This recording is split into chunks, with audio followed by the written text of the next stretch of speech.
सभी को एक बार फिर से आप सभी को राम राम। जय हिंद, जय भारत। कल मैंने भी वो 2 वीडियोज़ देखी थी। एक में कहीं माइक की आवाज़ सरसराहट तरीके से आ रही थी, कोई शब्द उसमें समझ में नहीं आ रहे थे। और एक वीडियो थी जिसमें 2 नंबर वाली हमने बनाई थी, उसमें आवाज़ क्लियर नहीं आ रही है, ज़्यादा तेज़ नहीं आ रही है, ईयरफ़ोन लगा के भी उसको नहीं सुन सकते। तो निश्चिंत रहिएगा आप, धीरे-धीरे, धीरे-धीरे इसको सही करेंगे कि धीरे-धीरे रे मन्नार, धीरे सब कुछ होए, मल सिंचित सो घड़ा ऋतु आत फल होए। धीरे-धीरे इन सब कमियों को दूर करते हुए हम आपके साथ, आपके पास एक बहुत ही अच्छा कंटेंट देने का प्रयास करेंगे। आने वाले समय में निश्चित रूप से आपका साथ और सहयोग ऐसे ही बना रहा, तो वीडियोज़ कुछ अच्छी आपके सामने, अच्छी क्वालिटी की आपके सामने मौजूद रहेंगी, जिसको देखकर, जिसको सुनकर, जिसको पढ़कर आपको निश्चित रूप से कुछ न कुछ ऐसा मिलेगा कि आप सोचेंगे कि आज कुछ हमने सही सीखा है। तो उसी क्रम में अपन अगला इतिहास पढ़ने के लिए सोचते हैं, देखते हैं हमने कल क्या पढ़ा। जो कल 20 और 20 2 मिनट की 40 मिनट की जो वीडियो थी, जिसमें हमने कम से कम 40 मिनट पढ़ा, उसका रिवीज़न करते तो आप मुश्किल से घड़ी का टाइम मिलाना कि 4 मिनट के भीतर-भीतर में रिवीज़न कर लेते हैं। इसका मतलब जो भी अपन ने कल या परसों पढ़ा, उसका रिवीज़न महत्वपूर्ण है। रिवीज़न बहुत ज़रूरी है। हमने पढ़ा मेवाड़ के बारे में कि मेवाड़ के प्राचीन नाम देखते हैं अपन, मेवाड़ के 3 नाम मिलते हैं। मेदपाट, परागवाट, सिवी जनपद। मेव जनजाति के कारण मेदपाट, परागवाट, पठारी क्षत्रिय के कारण सिवी जनपद की सिवी जनजाति ने राज किया था। मेवाड़ के बारे में कर्नल जेम्स टोड कहते हैं कि कहीं न कहीं ये वल्लभी जो गुजरात में जगह पड़ती है, वहाँ के राजा शिलादित्य की पत्नी पुष्पावती का वंशज था गोहिल। आनंदपुर वडनगर इनसे इनकी उत्पत्ति मानी जाती है। कर्नल जेम्स टोड और मुरनौत नैन से कहीं न कहीं इनकी 24 शाखाएँ बताती हैं, जो कि जयपुर, आज के जयपुर में चाटसू, जो वर्तमान में इसे चाकसू कहते हैं, कल्याणपुरी गुजरात, महाराष्ट्र, नेपाल की शाही शाखा, जो रतन सिंह के भाई कुंभकर्ण ने स्थापना की थी। इसके अलावा हमें इसे सामूहिक उल्लेख मिलता है जो बताता है कि ये 646 का है और ये किसी शिलादित्य राजा के नाम का है और शिलादित्य कहता है कि मैं स्वयं गुहिल हूँ और मेरे से पहले राजा हुए गुहादित्य, भोज, नाग, महेंद्र और 5वां मैं हूँ शिलादित्य। तो इस प्रकार से प्रत्येक राजा का टाइम अगर अपन 20-20 साल मान के चलें तो कहीं न कहीं गोहिल का टाइम आता है, वो 566 ईस्वी आता है। इसके बाद से हमें लिखित एविडेंस मिलने प्रारंभ होते हैं और अपन ने सामूहिक लेख में ये भी पढ़ा कि एक वसंत नगर, वर्तमान में इसको कहते हैं बसंतगढ़, सिरोही में जगह पड़ती है।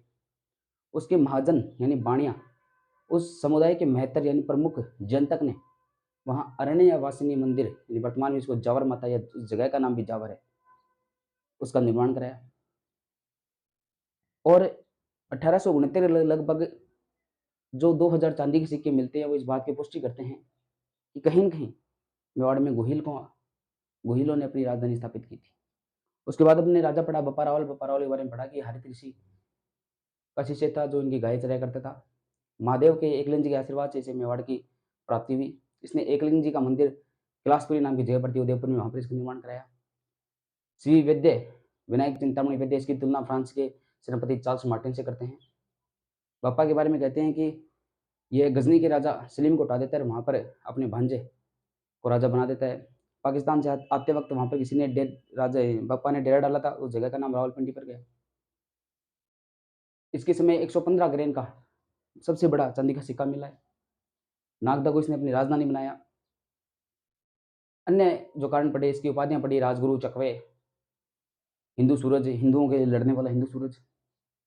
और इसका एक उपनाम पढ़ा जो कि हमारे बहुत ही अच्छे कवि और इतिहासकार ओझा जी कहते हैं, इसकी नाम नहीं, इसकी उपाधि थी कालभोज।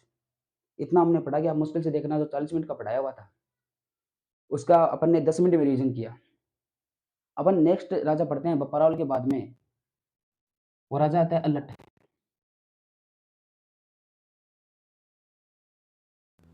अल्लट अल्लट के बारे में कहा जाता है कि जिस प्रकार से राजधानी बप्पा ने नागदा में बनाई थी, वो कहीं न कहीं सेंटर विस्थापित होके आ चुका था। इस प्रकार से आहड़ में बहुत सारे स्थापत्य कला का निर्माण होने लगा था। आहड़ में बहुत सारे शिखरों का निर्माण होने लगा था। आहड़ में जो उसके महत्वपूर्ण कवि थे, वो आने लगे। आहड़ को एक प्रमुख राजधानी बनाया जाने लगा अल्लट के टाइम में।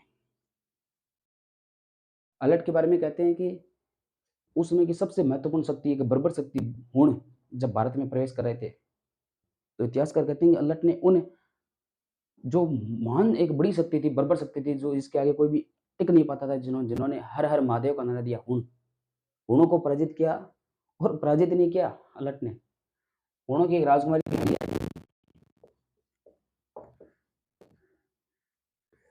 इसे शादी भी कर ली। निश्चित रूप से उन 500 सालों में कुछ न कुछ ऐसी घटना घटित हुई थी, जिसका प्रमाण हमें मिलता है कि ये जो मेवाड़ का जो उच्चतम शिखर है, मेवाड़ कहीं के अपने टॉप में है और वो आसपास के सभी राजाओं को धूल चटा रहा है, सभी राजाओं को हरा रहा है। अपन देखते हैं कि शादियाँ ऐसी नहीं होती थी। अपने प्रकाष्ठा का प्रबल अनुभव लोगों को देना पड़ता था। अलर्ट ने वो किया। अलर्ट ने हुणों को पराजित किया, भयंकर तरीके से पराजित किया और पराजित करके वहाँ से उन लुगाई छीन लाया, हरिया देवी से शादी की। और एक अभिलेख है, वो कहता है कि हरिया देवी और अलर्ट का बेटा तो नरवान, वो आगे मेवाड़ का राजा भी बनता है। तो एक राजा अपने आप में योद्धा के बारे में नहीं है, बल्कि एक राजा कूटनीति स्थितियां भी जानता है। वो जानता है कि हम हुणों से आज जीत जाएंगे, लेकिन कल वापस हुण हमला करेंगे, तो वो कहीं ना कहीं वैवाहिक संबंध बना के अपने मेवाड़ की स्थिति को मजबूत कर रहा है। वो अलर्ट है। शामली के बाद में अलर्ट के टाइम में एक अभिलेख मिलता है, वो है सारनेश्वर मंदिर में लगा हुआ, इसलिए इस अभिलेख को बोलते हैं सारनेश्वर प्रशस्ति।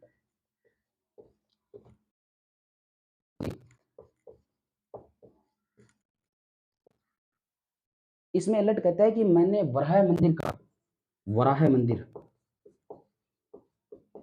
विष्णु जी भगवान का है, अलर्ट कहता है कि मैंने यहाँ पर वराह मंदिर का निर्माण कराया है। कहीं ना कहीं एक राजा की, आप सेकुलरता को भी देखिए, एक राजा की अन्य धर्मों के बारे में, अन्य देवताओं के बारे में रुचि देखिए कि वो एकलिंग जी का दीवान मानते हैं स्वयं को। एकलिंग जी शिव जी की पूजा करते हैं, वो कहीं ना कहीं विष्णु का भक्त भी है, विष्णु जी का मंदिर भी बनवा रहा है। यही कह दिया होगा कि हमें विष्णु भगवान की पूजा करनी है, तो अलर्ट ने अपने एकलिंग जी के, अपने प्रधानमंत्री के अलावा किसी अन्य महाराज का मंदिर बनाया, तो विष्णु जी का मंदिर बनाया। और इसमें अलर्ट कहता भी है कि ये मंदिर बना रहा था तब मेरे पास इतने पैसे नहीं थे, तो लोगों ने दान किया। उन गोष्ठिकों के नाम भी मिलते हैं। गोष्ठी कहते हैं जो मंदिर के लिए, जो किसी नव निर्माण के लिए अपनी जमीन दान पे देता है, जो चंदा देता है, उनको गोष्ठी कहते हैं। अलर्ट इसी अभिलेख में कहता है कि मेरा एक दवाई मिनिस्टर, यानी उसको क्या कह सकते हैं अपन, मेडिकल मिनिस्टर था, मेडिकल मंत्री था, जिसका जिक्र मिलता है हमें, उसको कहते हैं भिष्काधिराज। भिष्काधिराज डॉक्टर साहब, ये कहता है कि मेरे पास लोगों से संधि करने वाला, भाई निश्चित रूप से हरिया देवी के साथ विवाह किया था, उन्होंने को राया था, तो किसी ने किसी संधि की थी, संधि विग्रहक, यानी बीच में संधि करने वाला। अक्षपटलिक, अक्षपटलिक इनकी जानकारी भी देता है। अक्षपटलिक कहते हैं कि जो वर्तमान का वित्त मंत्री मान लो, उसके सामने का दर्जा। यानी मेवाड़ में कहीं ना कहीं नौकरशाही, भाई आज के समय में अपने प्रशासन देखते हैं, प्रशासन में हम देखते हैं कि वित्त मंत्री होता है, प्रशासन में हम देखते हैं कहीं ना कहीं एक स्वास्थ्य मंत्री होता है, एक संधि मंत्री, विदेश मंत्री होता है, तो कहीं ना कहीं नौकरशाही की स्थापना कर रहे हैं। उस समय की नौकरशाही किस प्रकार से अपने देश को चलाना है, उसमें एक हर एक स्टेट अपना एक देश था। मेवाड़ उनके लिए देश था, मारवाड़ के न्यूयॉर्क के लिए देश था। तो मेवाड़ में सबसे पहले नौकरशाही की स्थापना कर रहा है, ये सभी इसकी है, तो वो अलर्ट है। और अलर्ट का नाम, नाम नहीं उपाधि दिए, बल्कि नाम ही है। बचपन में आलू के जैसे रहा होगा, गोल गोल सा, इसलिए लोग इसे आलू जी, आलू जी, आलू जी कहते हुए, और रावल इनकी शाखा है, इनका वंश है, तो आलू जी, आलू जी कहते, आलू रावल हो गया। अलर्ट के बारे में एक और जानकारी मिलती है कि एक 977 का अभिलेख मिलता है हमें आठपुर का।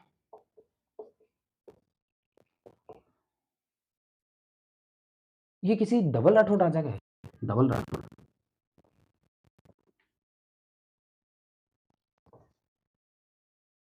इस इस अभिलेख में जानकारी मिलती है कि अलर्ट की माता जी है महालक्ष्मी, और वो राष्ट्रकूट यानी राठौड़। तो हमें इस बात की भी जानकारी मिलती है कहीं ना कहीं राठौड़ों का संबंध भी राजस्थान से तो था, क्योंकि अलर्ट की माता जी महालक्ष्मी जब राष्ट्रकूट थी, तो अलर्ट पैदा हुआ, सॉरी, अलर्ट के जब बेटा पैदा हुआ नरवान, तो वो राष्ट्रकूट नहीं था कहीं। ये अभिलेख हमें आठपुर का अभिलेख जो स्वतंत्र में मिला, ये जानकारी देता है कि राठौड़ों का संबंध किस प्रकार से राष्ट्रकूटों से था, दक्षिण भारत से था, वो मैं इस बारे में बताता है।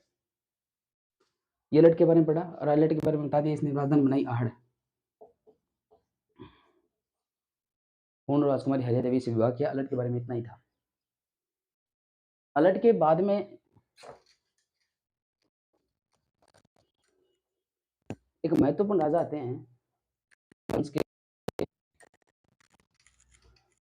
जिन्होंने बहुत ही भारी आक्रामकों से टक्कर दी। नाम उनका जतर सिंह। और कहीं ना कहीं इस समय 12वीं सदी आ गई है। जतर सिंह, जतर सिंह का एक मतलब था, जतर सिंह का एक मत था कि राजधानी है, चलो ठीक है, कोई बात नहीं, चित्तौड़ में है ठीक है, आहड़ में है ठीक है, लेकिन कहते हैं कि कहीं ना कहीं इनके समय में राजधानी वो विस्थापित हो गई थी। जतर सिंह के समय में राजधानी अलग हो गई थी। जतर सिंह ने अपनी राजधानी बनाई नागदा। उदयपुर में जगह भैया, उदयपुर एमपी वाला नागदा नहीं है। जतर सिंह ने अपनी राजधानी बनाई नागदा। क्यों बनाई, इसका कारण अपन देखते हैं। जतर सिंह के समय में कहते हैं कि 1227 में मेवाड़ पर इल्तुतमिश, जो कि इसमें इल्तुतमिश कहते हैं बहुत ही बर्बर था। 1227 में इसने आक्रमण कर दिया।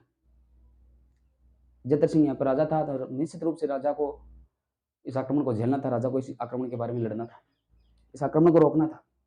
तो कहते हैं कि युद्ध हुआ है कि इनके बीच में भूताला का युद्ध है। इसमें किस किस के बीच में हुआ, तो इधर जतर सिंह वर्सेज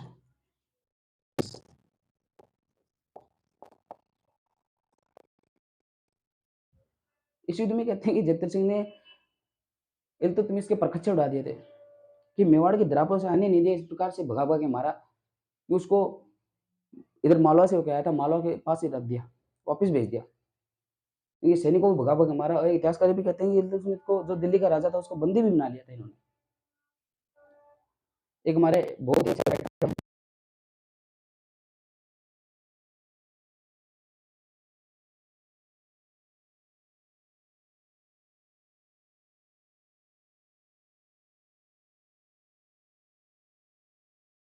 भी लगता है, वो सूरी नहीं है, इतिहासकारों ने बना दिया उसको सूरी, लेकिन वो शेरशाह सुर है। शेरशाह सुर, आपको ढंग की किताब पढ़ेंगे तो उसमें शेरशाह के बारे में सुर लिखा हुआ मिलेगा। सूरी अपने जैन इतिहासकार है। ये किताब लिखते हैं मदमर्दन, हमीर मदमर्दन। इसमें जानकारी देते हैं कि ये जैसे सूरी एक राजा है गुजरात का, वीर धवल। उसके सेनापति हैं वस्तुपाल और तेजपाल। वस्तुपाल और तेजपाल क्या आदमी था ये जय सिंह सूरी। जय सिंह सूरी किताब में कहता है कि जब इल्तुतमिश ने जतर सिंह पर आक्रमण किया था, तब वीर धवल ने उनकी सहायता की थी और इल्तुतमिश के आक्रमण को विफल किया था। इल्तुतमिश को जतर सिंह ने नहीं, वीर धवल में मारा था। और हाँ, जतर सिंह की सेना इसमें साथ जरूर थी। अब अपने राजा की बड़ाई करेगा, क्योंकि निश्चित रूप से आप जिसके पास नौकरी करते हैं, जिसकी खाओ बाजरी, उसकी जाओ हाजिरी, उसके बारे में करना पड़ेगा। लेकिन इतिहासकार कहते हैं कि वीर धवल तो आया ही नहीं था उसमें, उससे पहले जतर सिंह ने उसको भगा भगा के मार दिया था। किताब का नाम देखना, हमीर मदमर्दन। वास्तव में अमीर है, जो दिल्ली के सुल्तान थे, इनको अमीर की उपाधि दी थी, अमीर। अमीर मदमर्दन, मद मानी घमंड, मर्दन माते तोड़ना। कहते हैं कि दिल्ली के सुल्तान का घमंड तोड़ दिया था, अमीर का घमंड तोड़ दिया था, इसलिए इसका नाम है अमीर मदमर्दन।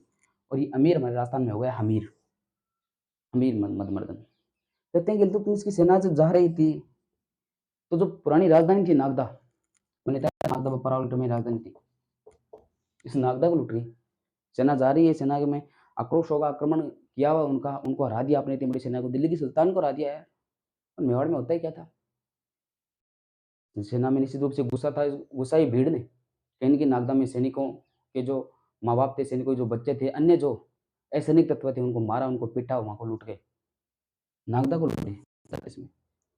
तब जतर सिंह के दिमाग में, यार ऐसे तो कोई आने बढ़िया आगे जाके लूट जाएगा, राजधानी प्लेन पर नहीं होनी चाहिए। राजधानी आपकी जब प्लेन में होगी तब कोई भी आप पे आक्रमण कर देगा।